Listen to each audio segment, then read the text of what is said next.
President Donald Trump posted a message on his Truth Social platform this morning, urging Russian President Vladimir Putin to stop the killing.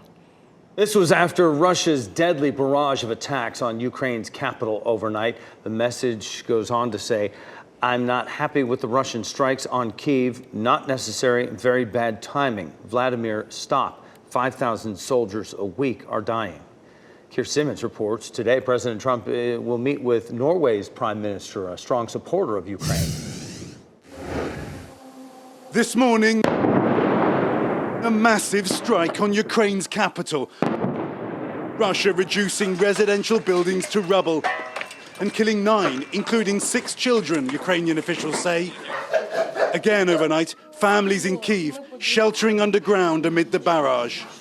President Zelensky cutting a foreign trip short, saying Russia, which rejected a 30-day ceasefire, is avoiding, quote, tough pressure and accountability. The Trump administration ramping up the pressure on Ukraine. President Trump declaring yesterday that Putin is ready for a peace deal. I think we have a deal with Russia. We have to get a deal with Zelensky. I thought it might be easier to deal with Zelensky. So far, it's been harder. The vice president in India saying it's time for them to either say yes or for the United States to walk away from this process. High-ranking US officials dropping out of peace talks in London. A US proposal to recognize Russia's capture and annexation of Crimea would violate Ukraine's constitution, Zelensky says.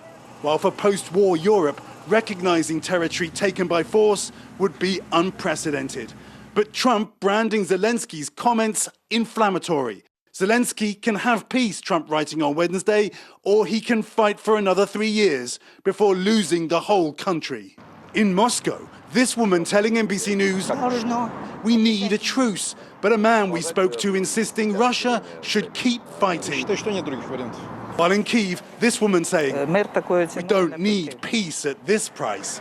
Battle-hardened views, making compromise harder.